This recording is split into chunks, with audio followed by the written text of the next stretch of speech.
настай буураа хүмүүсийн манай гудмаар байна. Эмнэлгийн машин нь орж чадахгүй. Танилцсан болохоос биш ажил хийгээгүй.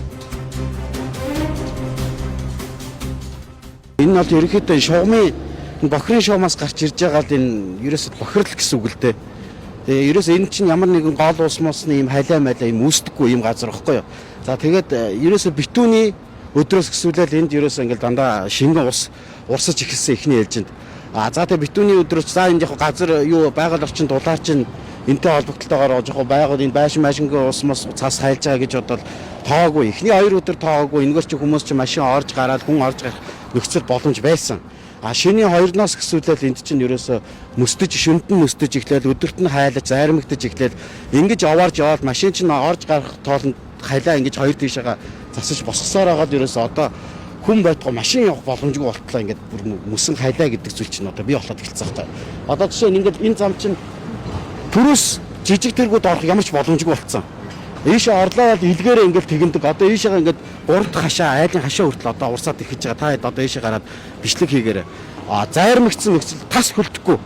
Дандаа зайрмагд. Яагаад гэвэл эн чинь дээрээс нь байнга ус ингэж нэгнээр урсаж орж ирж байгаа болохоор дандаа ингээд зайрмагдсан байдалтай хүн ус туулах нөхцөл байхгүй. Гутлын давсан хүмүүс энэ хоёр талын захаар нь булангаар нь орох гэж байгаа, гарах гэж байгаа гэд халтарж унаад манай хүү хүртэл энэ булангаар нь орох гэж байгаад халтарж унаад энэ одоо ус нь бол ерөөсөө өвдөг хираатаа доошоо харах юм бол туулах юм бол өвдөг хираатаа дотор нь ороо суудсан бүр халтарж унаад иймэрхүү үзэгдэл болсон. За энэ чинь бол бохир гэдэг үднээс бид нэр ороод цэвэрлэгээ хариуцгал хүүхдээ усанд оруулаад энэ чинь ийм айхтар болсон байна гэд настай буураа хүмүүсийн манай гудмаар байна. Эмнэлэг сая түргэн дуудлаа цагаан сарын 3-ны үеэр 2-ны үеэр эмнэлгийн машин нь орж чадахгүй. Гацаад айл нь бүр ингээ машинаар том машинаар арай ч үг гэж энэ дээр шавж туулж ингээ тэгэж таахан доотлоо цагчиж гаргаж ирээд өгж байгаа юм. Буцаагаад нөгөөдгөө энд үзүүлчихэд буцаагаад зөөж байгаа юм. За энд чинь айл амт ирлээ цагаан сарлаа шинийн 2-3-нд бол үнэхээр эндхийн манай энэ гудмын айлууд бол шинэлж чадаагүй. Зарим айлууд нь ирлээ том машинтай нэрээ сайхан зоолгоод бас л хэцүү байдалтай гарлаа. Зарим нь бол за баг манайх бол 50% буцаасан. За манайхаа ийм нөхцөл байдалтай энд чинь бол орж гарах нөхцөлгүй байна. Би бол машинаараа настай хүмүүсээ ч юм уу дүүнрээ ч юм уу нэлгнайт хүмүүсд бол өөрөө би над дээр залгаж байгаа хүмүүсд би өөрөө машинтайгаа ярьж туулж гаргаж орж гаргаж байгаа гэсэн үг байхгүй. Тэгээ ерөөсөө одоо шинийн 3 буюу шинийн 3-наас хоошоо энэ бүр огцом өндөр нэмэгдээд бид нар мэдээлэл өгсөн. Манай хашааныхан бүгд мэдээллийн гудмынхан ч гөрөвтэй шүү дээ. Мэдээлэл өгөөд хорооныхаа ирээд үтсэн гэж байгаа юм. За онцгой байдлынхаа ирээд ингээд энэгээр автаж үзээд явж танилцсан болохоос биш ажил хийгээгүй. Нүдэнд харагдах зүйл хийгээгүй. Ерөөсөө энэ халаа мөс энэ доош ерөөс тэр чигээр нэмэгцээр л байсан шүү. Ямар ч ажил хийгдэггүй. Өнөөдрийн нөхцөл байдал дээр тулж ирээд манайхан ерөөсөө сэтгүүлчд дуудъя.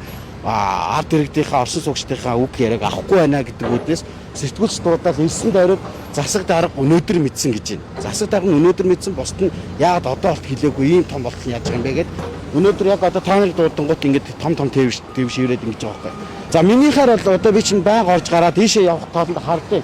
Минийхаар одоо энэ нэг айд, хоёр айд, гурав дахь айд руу хүрцэн. Одоо хашаар нь баг ингэж орж байгаа. Энэ дээшээ бол яг энэ таншааны нүхнээс цаашаа бол байхгүй. Тэндээс наашаага байгаа гэсэн. Манай энэ гудам руу орох юм бол эхний 1 2 одоо 3 дахь айлын хашаанд яг ингээд зайрагтаад ингээд урсаад хурж байгаа нойт уустай байгаа гэсэн үг байна. Ингээд дийшээ ямар ч юм юу байхгүй мөс ус иймэрхүү үер мөер ч юм одоо юу гэдэг ийм юм байхгүй. Яг эндээс энэ шугам бүр ингээд битүүд аваад тайлэрсан байсан. Харахад за энийг ямар ч онгойлгосон байна, цөмөлсөн байна, доторхын онгойлс одоо энд ингээд усан дүүрцсэн байж байна. Ингээд хагас хөлдөөстэй байдалтай. За тэгээ эндээс ингээд ийшээгээ нэвчээл энэ л урсаад энэ айл руу бол ороагүй байна л те. Яг эндээс ингээл доошоо дандаа их хэмжээгээр урсахгүй шүү дээ. Юм чин дандаа шүүрж баг багаар урсаараа тийшээ хамгийн хонхор хамгийн налуу хэсэг рүүгээ урсаж байгаа байхгүй. Миний ойлгосноор бол намайг ирээд энэ ямар учиртай харшааны нөхнүүд ямар учиртай шугамуд вэ гэсэн чинь энэ чинь одоо ингээд нэгдсэн шугамаар одоо төвийн бохирын шугамтай холбогдох гэж тавьж байгаа. Одоо ингээд дээшээ дахиад бас тавьж байгаа юм байлээ. Бохирын шугам л гэсэн үг юм. Төвийн шугамтай холбогдож байгаа бохирын шугам тавьж байгаамаа гэсэн. Манайхаар бол ямар ашгүй юм бэ. Тэгвэл манай ч гэсэн төвийн шугамаа эднэртэй ингээд өргөлөө гаргаад холбуулаад ингээд явчих болох юм байна. Одоо болох уу гэсэн чинь өнгөрсөн жил болохоор ашиглалтанд ороогүй байна. Ийшээгээ дахиад тавигдаад доошоо явж байгаа гэж хэлсэн. За тэгсэн чинь одоо баг энэ 100 намраас ихсүүлэл тавьсан юм шиг холбоцсон юм шиг байгаа юм. холбогдсон л гэж би ойлгоод энэ дундагч усгүйгээд байна шүү дээ тийм ээ. Бохиргүйгээд байна шүү дээ. Тэгэл холбогдож ихсэн үү холбогдолгүй энэ дондор ямар ус яваад байна гэдгийг мэдэхгүй. Гэхдээ ямар ч байсан миний хаар бол бохирын шугамын хоолойнд бохирын шугам яваад байгаа л гэж ойлгоод байна. Эндээс эхэлж халаа үүсч эхлээл ингээл энэний цаатлын 2-3 дахь тагнаас дахиад бүр халаад гарч ирж байгаа. Тэгэхээр миний бодлоор доороосоо хөлдөөд дахиж ийшээ явж байгаад эндээсээ халаад ингэж л гарч ийн гэж би ойлгоод байгаа юм.